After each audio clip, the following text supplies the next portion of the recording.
Content creator Ismail কারাগারে। ময়মনসিংহের হালুয়াঘাটে content creator Ismail হোসেনকে ধর্ষণ মামলায় গ্রেপ্তার দেখিয়ে আদালতের মাধ্যমে কারাগারে পাঠানো হয়েছে। গতকাল বুধবার দুপুরে তাকে কারাগারে পাঠানো হয়। ভুক্তভোগী কিশোরীকে ডাক্তারি পরীক্ষার জন্য ময়মনসিংহ মেডিকেল কলেজ হাসপাতালে পাঠানো হয়েছে। অভিযুক্ত কন্টেন্ট ক্রিয়েটর ইসমাইল ময়মনসিংহের হালুয়াঘাট উপজেলার পশ্চিম কালিয়াকান্দা গ্রামের বাসিন্দা। মঙ্গলবার সকালে ভুক্তভোগীর মায়ের অভিযোগে পুলিশ ইসমাইলকে আটক করে। পরে ইসমাইল ভুক্তভোগীকে নিজের দ্বিতীয় স্ত্রী দাবি করলে পুলিশ বিয়ের কাগজপত্র ও উপযুক্ত প্রমাণ দেখাতে বলেন, কিন্তু ইসমাইল উপযুক্ত প্রমাণ দেখাতে না পারায় গতকাল তাকে গ্রেপ্তার দেখানো হয় বলে জানান হালুয়াঘাট থানার ভারপ্রাপ্ত কর্মকর্তা ওসি মাহবুবুল হক। অভিযোগ সূত্রে জানা যায়, ভুক্তভোগী কিশোরীর বাড়িতে যাতায়াত ছিল ইসমাইলের। গত 5 থেকে 6 মাস আগে ইসমাইল ওই কিশোরীর বাড়িতে এসে তাকে প্রেম ও বিয়ের প্রস্তাব দেন। এক পর্যায়ে বিয়ের প্রলোভনে ওই কিশোরীকে একাধিকবার ধর্ষণ করেন। কিশোরীর মাকে রাজি করিয়ে তার মেয়েকে বাড়িতে কাজের লোক হিসেবে নিয়ে যান ইসমাইল। সেখানেও তাকে একাধিকবার ধর্ষণ করেন ইসমাইল। সর্বশেষ গত 6 জুলাই রাতে ইসমাইল আবারও ওই কিশোরীকে ধর্ষণ করেন।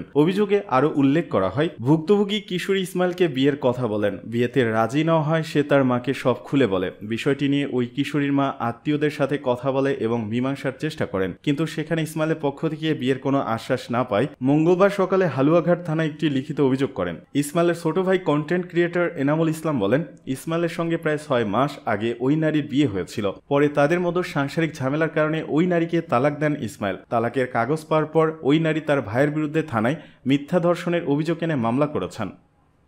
এদিকে নতুন সদস্য সংগ্রহের উদ্যোগ বিএনপির। উদ্দেশ্য সাংগঠনিক তৎপরতা বাড়ানো। আগামী বছরের প্রথম দিকে শুরু হতে পারে কার্যক্রম। ধীরগতিতে চলছে ডাটাবেস তৈরির কাজ। সারা দেশে দলীয় সদস্য সংখ্যা কত এর কোনো সুস্পষ্ট তথ্য নেই বিএনপিতে। সর্বশেষ 7 বছর আগে প্রাথমিক সদস্য সংগ্রহ কার্যক্রম পরিচালনা করেছিল দলটি। সেই সময় ডাটাবেস তৈরির উদ্যোগ নেওয়া হলেও তা শেষ হয়নি অদ্যাবধি। এমনকি সদস্যপদ নবায়নের কাজও থমকে আছে। এমন পরিস্থিতিতে সাংগঠনিক তৎপরতা বাড়ানোর উদ্যোগ নিয়েছে বিএনপি। এরই অংশ হিসেবে সদস্য সংগ্রহ কার্যক্রমে ফিরতে চায় দলটি। এ নিয়ে দলটি নীতি নির্ধারণী পর্যায়ে আলোচনা চলছে। আগামী বছরের প্রথম দিকে আনুষ্ঠানিকভাবে প্রাথমিক সদস্য সংগ্রহ ও নবায়নের কাজ শুরুর পরিকল্পনা করা হয়েছে। বিএনপি সূত্রে জানা গেছে এসব তথ্য।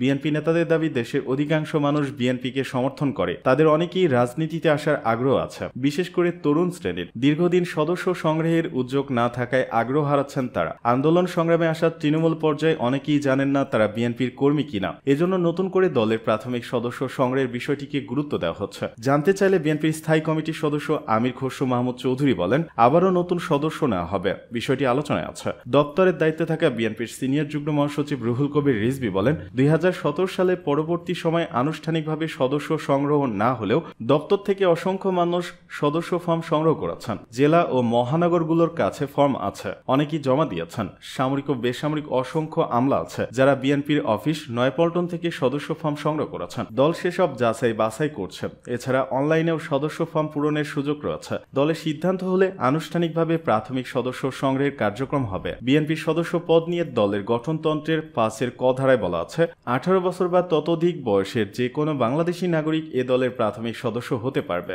ইচ্ছুক ব্যক্তিদেরকে সংগঠনের ঘোষণাপত্র, গঠনতন্ত্র ও কর্মসূচির প্রতি আনুগত্য ঘোষণা করতে হবে। প্রাথমিক সদস্য পদের আবেদনপত্র এই গঠনতন্ত্রের তফসিল 1 ক ফর্মে করতে হবে। বিবেচনার পর আবেদনপত্র গৃহীত হলে সদস্য পদের প্রমাণস্বরূপ পরিচয়পত্র তফসিল 1 খ ফর্মে প্রত্যেক সদস্যকে দিতে হবে। সদস্যপদ লাভের পরবর্তী বছর থেকে দলের বাৎসরিক 10 টাকা চাঁদা পরিশোধ করে সদস্যপদ নবায়ন করতে হবে।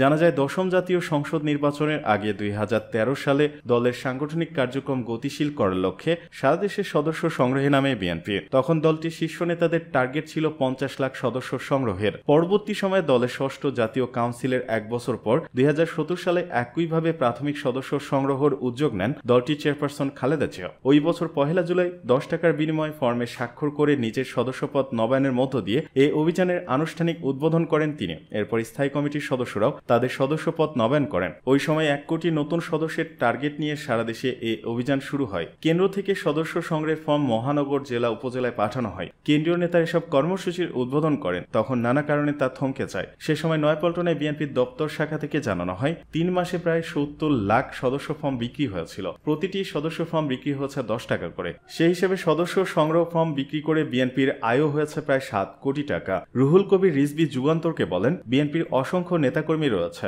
অনেকেই মারা গেছেন, যে কারণে বিএনপির নেতাকর্মীদের সংখ্যা সুনির্দিষ্টভাবে বলা যাচ্ছে না। দলের নেতাকর্মীদের জন্য আমরা একটা ডাটাবেস তৈরি করেছিলাম, তবে সেটি আপডেট করা নেই, কাজ চলমান।